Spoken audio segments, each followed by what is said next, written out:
আল্লাহ পাক রব্বুল আলামিন বললেন, ও দুনিয়ার মানুষেরা, আমি যে কিতাব তোমাদেরকে দিয়েছি, যে গ্রন্থ তোমাদেরকে দিয়েছি, এই কিতাবের মধ্যে কোনো সন্দেহ নাই, কোনো ভুল নাই। এই কিতাব যারাই ভুল ধরতে আসবে, যারাই এই কিতাবের সন্দেহ বের করতে আসবে, তারাই এই কুরআনের পক্ষের সৈনিক হয়ে যাবে। কথা বলেন ঠিক না বেঠিক? আপনার আমার পার্শ্ববর্তী দেশ ভারতের মধ্যে ডক্টর মুরিস বুখারী নাম শুনেছেন কি শুনেননি? আর একটু জোরে বলেন, শুনেছেন কি শুনেননি? তিনি কি ছিল? আর একটু জোরে বলেন, তিনি কি ছিল? আলহামদুলিল্লাহ, সকল প্রশংসা সে মহান আল্লাহ পাক রব্বুল আলামিনের দরবারে, যে মহান আল্লাহ পাক রব্বুল আলামিন আপনাকে আমাকে কবুল করে আজকে ঈদগাহে আসার বসার তৌফিক দান করেছেন। এজন্য আপনারা সকলেই খুশি না বেজার? এজন্য আপনারা সকলেই খুশি না বেজার? আমার উপরে কি আপনাদের কারো মন খারাপ? কোনদিন ঝগড়া হয়েছে? দেখাও তো হয়নি মনে হচ্ছে। তাহলে এত মন খারাপ করে কথা বলতেছেন, মনে হয় আপনাদের সাথে আমার অনেক দিন থেকে দ্বন্দ্ব পড়ে আছে। এরকম কি আছে নাকি? তাহলে আপনারা সকলেই আজকে ঈদের নামাজ পড়তে এসে খুশি না বেজার? আর একটু জোরে কি বলা যাবে, খুশি না বেজার? খুশি। তাহলে যে মহান আল্লাহ পাক রব্বুল আলামিন আপনাকে আমাকে নিয়ে এসেছেন, সে মহান আল্লাহ পাক রব্বুল আলামিনের শুকরিয়া আদায় করার দরকার আছে না নাই? আর একটু জোরে বলেন, আছে না নাই? আপনাকে আমাকে চলাফেরার মতো শক্তি দান করেছেন কে? আপনাকে আমাকে কথা বলার মতো শক্তি দান করেছেন কে? আপনাকে আমাকে রেজেক দিয়েছেন কে? আপনাকে আমাকে নিয়ামত দান করেছেন কে? তাহলে শুকরিয়া আদায় হবে কার? আর একটু জোরে বলেন, শুকরিয়া আদায় হবে কার? আগে আল্লাহর কথা বলতে গেলে মামলা দেওয়া হতো, আগে আল্লাহর কোরআনের দাওয়াত দিতে গেলে মামলা দেওয়া হতো, আগে আল্লাহর কোরআন প্রচার করতে গেলে, আল্লাহর কোরআনের আন্দোলন করতে গিয়ে, আল্লাহর কোরআনের দিকে ডাকতে গেলে অসংখ্য মানুষকে মিথ্যা মামলা দিয়ে জেলখানায় বন্দী করে রাখতো। কথা বলেন ঠিক না বেঠিক? আজকে আপনার আমার সোনার বাংলাদেশে এরকম কি কোনো পরিবেশ আছে? তাহলে আল্লাহ পাক রব্বুল আলামিন যে সোনার বাংলাদেশকে স্বাধীন করে আপনাকে আমাকে কথা বলার মতো সুযোগ করে দিয়েছেন, আজকেও যদি মুসলমানরা তোমরা যদি ঘরে বসে থাকো, আল্লাহর জমিনে আলাহুল খলকু ওয়াল আমর, আল্লাহর জমিনে আল্লাহর কোরআনের কথা যদি না বলো, আল্লাহর জমিনে আল্লাহর কোরআন দিয়ে যদি না চলো, আল্লাহর জমিনে আল্লাহর কোরআনের কথাগুলো অনুযায়ী যদি আপনি আমি যদি মানুষকে না ডাকতে পারি, আল্লাহর জমিনে আল্লাহর যদি কথাগুলো হক কথাগুলো যদি বলতে না পারি মুসলমান, তাহলে আপনার আমার সোনার বাংলাদেশে যেমন ভাবে 8 বছরের মেয়েকে ধর্ষণ করা হয়, এমন করে আপনার আমার সোনার বাংলাদেশে আপনার আমার ঘরেও আসতে পারে কি পারে না? আর একটু জোরে বলেন, পারে কি পারে না? তাহলে আপনার আমার সমাজে শান্তির দরকার আছে না নাই? আল্লাহর কোরআনের দরকার আছে না নাই? আল্লাহর কোরআন দিয়ে চলার দরকার আছে না নাই? আল্লাহর জমিনে আল্লাহর কোরআনের কথা বলার দরকার আছে না নাই? আল্লাহর জমিনে আল্লাহর কোরআনের পক্ষে লড়ার দরকার আছে না নাই মুসলমান? তাহলে আসুন, আল্লাহ পাক রব্বুল আলামিন আজকে আপনাকে আমাকে এই ঈদগাহে আসার তৌফিক দান করেছেন। এজন্য সেই মহান রবের দরবারে আমরা জবান ছেড়ে দিয়ে একসাথে এক বাক্যে পড়ছি আলহামদুলিল্লাহ। আল্লাহর শুকরিয়া আদায় করলে কি কোনো লস হয়, কোনো ক্ষতি হয়? তাহলে আসুন, আল্লাহ পাক রব্বুল আলামিন কোরআনুল কারীমে আপনাকে আমাকে সুন্দরভাবে জানাই দেন, লাইন শাকারতুম লাযীদান্নাকুম ওয়া লাইন কাফারতুম ইন্না আযাবি লাশাদীদ। আল্লাহু আকবার। আল্লাহ পাক রব্বুল আলামিন বললেন, ও দুনিয়ার মানুষেরা, আমি আল্লাহ পাক রব্বুল আলামিন তোমাদেরকে যে নিয়ামত দান করেছি, যে রিজিক দান করেছি, আমার এই নিয়ামত ভক্ষণ করার পরে, আমি তোমার রিজিককে পান করার পরে যদি তোমরা আমি আল্লাহ পাক রব্বুল আলামিনের শুকরিয়া আদায় করো রে বান্দা, আমি আল্লাহ পাক রব্বুল আলামিন তোমাদের রিজিকগুলিকে, তোমাদের নিয়ামতগুলিকে আস্তে আস্তে করে বৃদ্ধি করে দেই। আচ্ছা আসুন, আপনার আমার নিয়ামতের দরকার আছে না নাই? রিজিকের দরকার আছে না নাই?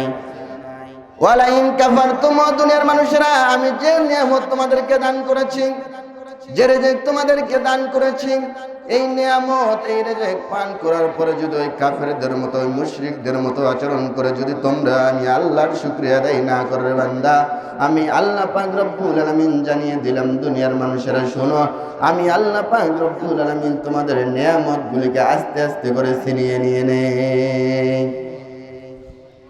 এখানে সুবহানাল্লাহ।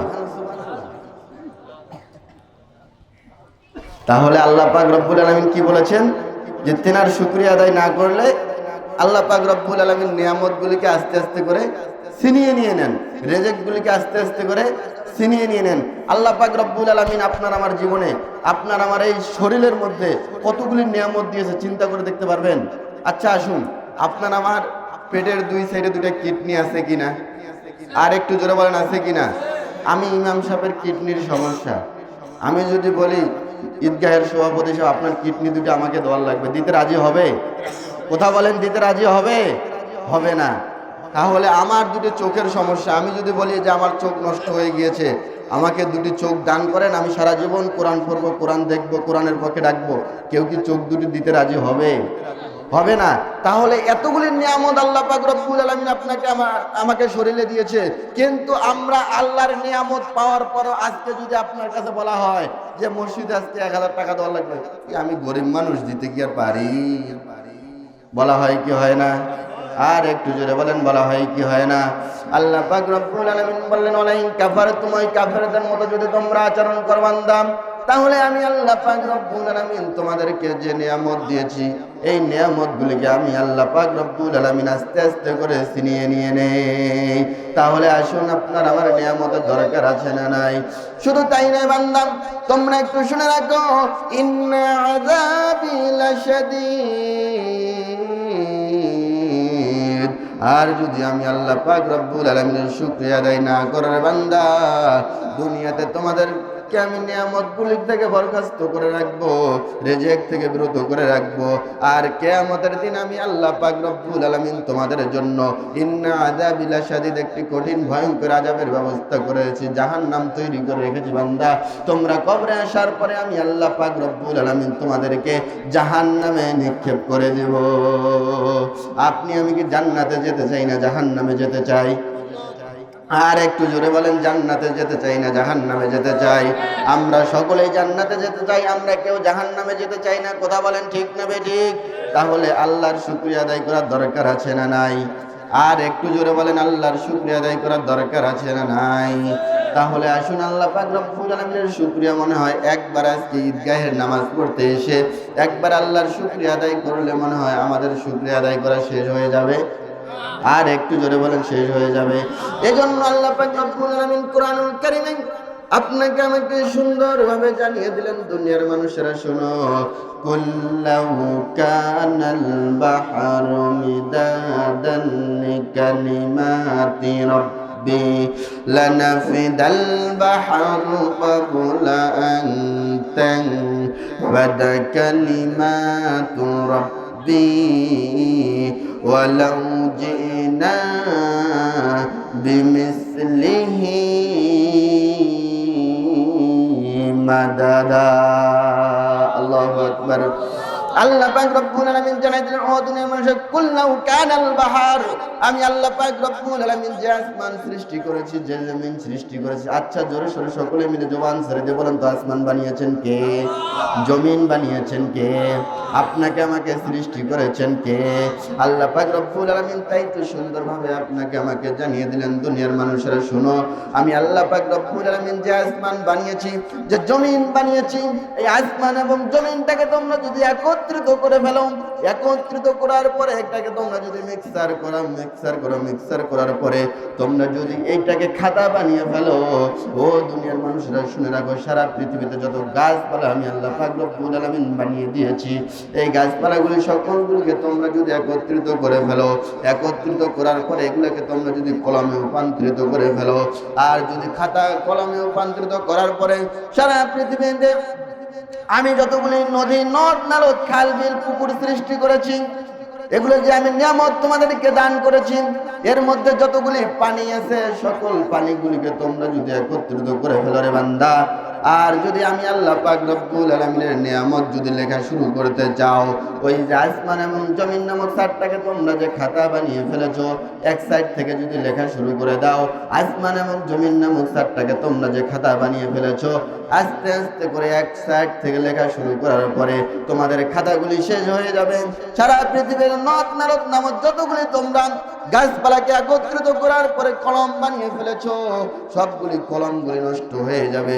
সারা পৃথিবীতে খাল বিলের যত পানিগুলি তোমরা একত্রিত করে ফেলার পরে কালিতে রূপান্তরিত করে ফেলেছো, তোমাদের সকল কালিগুলি নষ্ট হয়ে যাবে, শেষ হয়ে যাবে। কিন্তু আমি আল্লাহ পাক রব্বুল আলামিন তোমাদেরকে যে নিয়ামত দান করেছি, এই নিয়ামতের এক অংশ পরিমাণও তোমরা আদায় করে শেষ করতে পারবে না। সুবহানাল্লাহ বলবেন না? সুবহানাল্লাহ বলবেন না? আপনার আমার নিয়ামতের দরকার আছে না নাই? আছে। তাহলে আল্লাহরও শুকরিয়া আদায় করার দরকার আছে, ঠিক কি না? আর একটু জোরে বলে, আল্লাহর শুকরিয়া আদায় করার দরকার আছে না নাই? তাহলে আল্লাহর শুকরিয়া যদি আমরা ঘরে বসে সুবহানাল্লাহ, আলহামদুলিল্লাহ, আল্লাহু আকবার, লা ইলাহা ইল্লাল্লাহ, আল্লাহ, ওইদিকে মুসলমানরা মরুক, আমরা আর কখনো বাইরে বের হব না, কখনো কোরআনের কথা জোরে বলবো না, এরকম হলে কি চলবে? আর একটু বলেন, জোরে সোরে বলেন, চলবে? চলবে না। আজকে মুসলমানরা আমরা অনেক আনন্দে সকালবেলা সেমাই খেয়ে চলে আসলাম। আজকে ফিলিস্তিনের মুসলমানদেরকে দেখেন, গাজাবাসী মুসলমানদেরকে দেখেন, তারা এক মুঠো এক টুকরা রুটির জন্য একজনের দ্বার থেকে আরেকজনের দ্বারে চলে যাচ্ছে। আর আজকে আমরা অনেক মুহাসাবা করে খেয়ে সকালবেলা চলে আসলাম। কথা বলেন, ঠিক না বেঠিক? গত কয়েকদিন আগে আমরা দেখেছিলাম, আমরা অনেক শান্তিপূর্ণভাবে অনেক কিছু নিয়ে ইফতারি করে কি করি না? রমজান যে চলে গেল, ইফতারি করেছি কি করিনি? করেছিলাম। কিন্তু আমরা অনেক কিছু ইফতারি করার পরও আপনার আমার কলিজার টুকরা মুসলমান ভাইদেরকে অন্যায়ভাবে, মিথ্যাভাবে তাদেরকে বোম মেরে নিক্ষেপ করে দুনিয়া থেকে চির বিদায় করে দিচ্ছে। দেওয়ার পরেও তারা আজকে ঠিক মতো খেতে পারতেছে না। কথা বলেন, ঠিক না বেঠিক? তাহলে তাদের থেকে আল্লাহ পাক রব্বুল আলামিন আমাদেরকে ভালো রেখেছেন কি রাখেননি? আর একটু জোরে বলেন, ভালো রাখছেন কি রাখেননি? রেখেছেন। তাহলে সেই মহান রবের শুকরিয়া আদায় করার দরকার আছে না নাই? তাহলে সেই মহান রবের দরবারে শুকরিয়া আদায় করে নেই, সকলে মিলে বলি আলহামদুলিল্লাহ। আর একটু এতগুলা আয়াত দিয়ে বুঝাইলাম, তারপরও শুকরিয়া এমন ভাবে আদায় করেন পাশের বাড়ির শয়তানও দূর হবে। আর মুনাফিক কাফের মুশরিকরা আমাদের কাছ থেকে কখন আর দূরে যায়? আবারও শুকরিয়া আদায় করে নেই, সকলে মিলে বলি আলহামদুলিল্লাহ। মানবতার মুক্তির দূত, মুক্তির দিশারি, নির্যাতিত নিপীড়িত নবী, আপনার আমার শাফাআতের কান্ডারি, আপনার আমার প্রিয় নেতা, যেনার আদর্শকে আপনি আমি যদি মেনে চলি, আল্লাহ পাক রব্বুল আলামিন বলে দিয়েছেন যে আমার রাসূলের আদর্শকে যদি কেউ মেনে চলো বান্দা, তাহলে আমি আল্লাহ পাক রব্বুল আলামিন তোমাদেরকে জান্নাতের উচ্চ মাকাম দান করে দেব। তাহলে সেই মহান নেতার দরবারে, যেনার মাধ্যমে আপনার আমার জীবন গড়ার জন্য একটি সংবিধান পেয়েছি, সেই সংবিধানটির নাম কি? জোরে সোরে বলেন তো। আল কোরআন। এই জন্য সেই মহান নেতার দরবারে আমরা সংক্ষিপ্ত আকারে দরুদ ও সালাম খানি পাঠ করি, সকলে মিলে বলি সাল্লাল্লাহু আলাইহি ওয়াসাল্লাম। সম্মানিত বন্ধুগণ, তাহলে আসুন অল্প সময়ের মধ্যে আলোচনা শেষ করে দেব ইনশাআল্লাহ। যদি আমার আলোচনা শুনতে যান তাহলে একটু গভীর মনোযোগ দেওয়া লাগবে। কি বলছি বুঝতে পেরেছেন? অন্যদিকে কান দিলে চলবে না। অল্প সময়ে আলোচনা শেষ হয়ে যাবে ইনশাআল্লাহ, কিন্তু আমাদেরকে গভীর মনোযোগ দেওয়া লাগবে। তা না হলে বলে যাবেন যে হুজুর এই যে এত দূর থেকে আসলো, আসে আলোচনা করে আমাদের মনে সন্দেহ ঢুকাই দিয়ে চলে গেল। আচ্ছা আসুন আমরা সকলেই গভীর মনোযোগ দিয়ে আল্লাহর কোরআন শুনতে চাইতো। আর একটু জোরে বলেন, চাইতো। আল্লাহ পাক রব্বুল আলামিন আমাদের সকলকে কবুল করে, সকলে মিলে বলে আমিন। আচ্ছা, কোরআন শোনার বাংলাদেশে যদি বিজয় হয়ে যায়, আপনার আমার শান্তি ফিরে নিয়ে আসা সম্ভব কি সম্ভব না? আর একটু জোরে বলেন, সম্ভব কি সম্ভব না? কোরআন শরীফ সকল মানুষের জন্য সমান। আমি ইমামের জন্য সমান, আপনারা মুক্তাদির জন্য সমান, ঠিক কি না? এটা বড় লোকদের জন্য সমান, গরিবদের জন্য সমান। এটা কৃষকদের জন্য সমান, রাজনীতিবিদদের জন্য সমান। কারো জন্য কম বেশি করেছেন?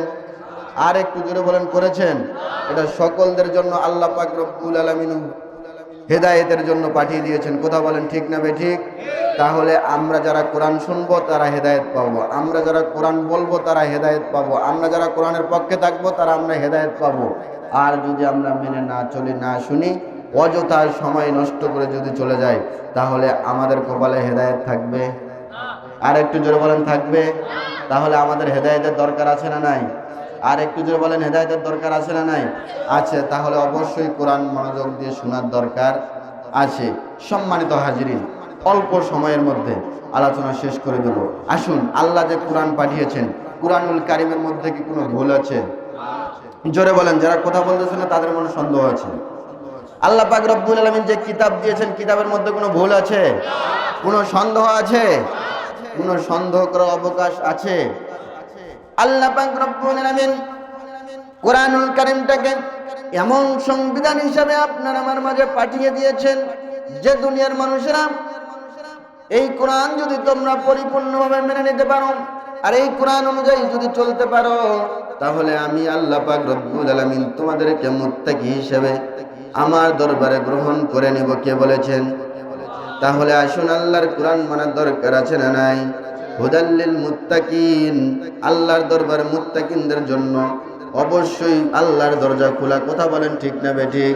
তাহলে আল্লাহ পাক রব্বুল আলামিন বলেছেন যে হুদাল্লিল মুত্তাকিন, আমি যে গ্রন্থ পাঠিয়েছি, যে কিতাব তোমাদেরকে দিয়েছি, যে কোরআন তোমাদেরকে দিয়েছি, এই কোরআনটা আমি মুত্তাকিনদের জন্য পাঠিয়েছি। যারা এই কোরআনকে পরিপূর্ণভাবে মেনে নিতে পারবে তারা অবশ্যই মুত্তাকি হয়ে যাবে।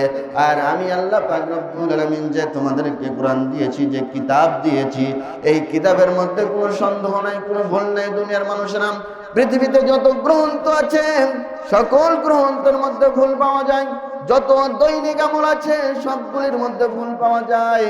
কিন্তু আমি আল্লাহ পাক রব্বুল আলামিন যে কিতাব দিয়েছি, এই কিতাবের সর্বপ্রথমে আমি আল্লাহ পাক রব্বুল আলামিন তোমাদের সাথে চ্যালেঞ্জ করে গেলাম, যালিকাল কিতাবু লা রাইবা ফীহি।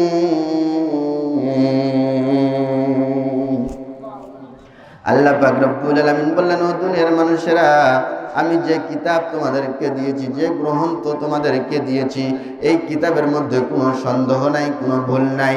এই কিতাব যারাই ভুল ধরতে আসবে, যারাই এই কিতাবের সন্দেহ বের করতে আসবে, তারাই এই কোরআনের পক্ষের সৈনিক হয়ে যাবে। কথা বলেন ঠিক না বেঠিক? আপনার আমার পার্শ্ববর্তী দেশ ভারতের মধ্যে ডক্টর মরিস বুখারী নাম শুনেছেন কি শুনেননি? আর একটু জোরে বলেন, শুনেছেন কি শুনেননি? তিনি কি ছিল? আর একটু জোরে বলেন, তিনি কি ছিল? খ্রিস্টান ছিল, হিন্দু ছিল, বৌদ্ধ ছিল, নাস্তিক ছিল, কোরআনের বিপক্ষে ছিল। কথা বলেন ঠিক না বেঠিক? তিনি বলেছিল যে ভারতবর্ষে আমি কখনো কোরআন দিয়ে কাউকে মানতে দিব না, কোরআন দিয়ে কাউকে চলতে দিব না, আমি কোরআনের ভুল বের করেই ছাড়বো। বলেছিল কি বলে নাই? তাহলে আসুন, কোরআনের ভুল তিনি বের করবে। একবার নয়, দুইবার নয়, তিনবার নয়, 70 বারেরও অধিক তিনি গোটা কোরআনুল কারীম একটি একটি করে হরফ, একটি একটি করে আয়াত, একটি একটি করে জবর জের পেশ সবগুলিকে তালাশ করে শেষ করে দিয়েছিল। কিন্তু তিনি কোরআনুল কারীমের মধ্যে কোনো ভুল পায় নাই। এরপরে তিনি কি করলো? গোটা ভারতবর্ষকে ডাক দিল। দেওয়ার পরে বললো, আমি কোরআনুল কারীমের একটা উপদেশ তোমাদেরকে দিব, তোমরা কি মানতে চাও? তখন বললো, হ্যাঁ অবশ্যই মানতে চাই, কারণ আমাদের ভারতবর্ষে আপনি জ্ঞানী। কি বলেছিল? আপনি জ্ঞানী, অবশ্যই আপনি কোরআনের, নিশ্চয় আমাদের বিশ্বাস যে আপনি কোরআনের মধ্যে ভুল বের করেছেন।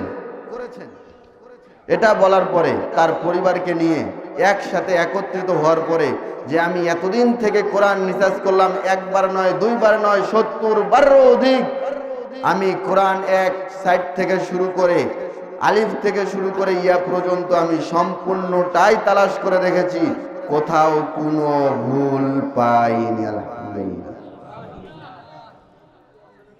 কোথাও কোনো ভুল পাইনি। তাই আজকে আমি ভারতবর্ষকে জানিয়ে দেই, আমি আল্লাহ পাক নয়টায় সময় দেওয়া হচ্ছে, সময় 12 মিনিট। না, এটা 9টা 3 বেচছে না, সময় কোথাও হবে 2 মিনিটের ভিতরে শেষ করে দেব। হ্যাঁ 2 মিনিটের ভিতরে 9টা 3 মিনিট বেশি হয়েছে তো, কেউ নামাজ পাবো না আই নাই।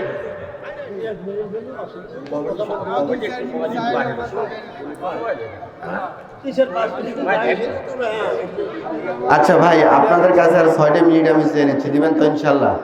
দিবেন তো ইনশাল্লাহ? তাহলে আসুন অল্প সময়ের মধ্যে আলোচনা শেষ করে দেই। ভারতবর্ষে তিনি কি বলল? যে কোরআনের মধ্যে কোনো ভুল পাইনি। আজকে আমি সহ আমার পরিবারের সকল মানুষ আমরা মুসলমান হয়ে গেলাম। সুবহানাল্লাহ বলবেন না? তাহলে আসুন, কোরআনুল কারীমের মধ্যে কোনো ভুল নাই। আমি যে আয়াতে কারিমা তেলাওয়াত করেছি, ইন্নাল্লাযীনা আমানু, হে মুমিনগণ, হে ঈমানদারগণ, আপনাকে কি মুসলমান বলে ডাক দেওয়া হয়েছিল? আর একটু জোরে বলেন, ইয়া আইয়ুহাল্লাযীনা আমানু। আপনাকে কি মুসলমান বলেছিল? মুমিনগণ বলেছিল। কে বলেছে? আল্লাহ বলেছেন। তাওবাতুন নাসুহা, তোমাদের রমজান মাসের শিক্ষা হচ্ছে তাওবাতুন নাসুহা, অবশ্যই তওবা করে আমি আল্লাহর দরবারে ফিরে আসবা। তাহলে আপনাকে আমাকে তওবা করার দরকার আছে না নাই? আর একটু জোরে বলেন, আছে না নাই? তাহলে আমরা তওবা করব কিভাবে? ওয়া আখির দাওয়ানা আলহামদুলিল্লাহি রাব্বিল আলামিন। আসসালামু আলাইকুম ওয়া রাহমাতুল্লাহি তাআলা ওয়া বারাকাতুহু। আমরা সকলেই দাঁড়িয়ে যাই।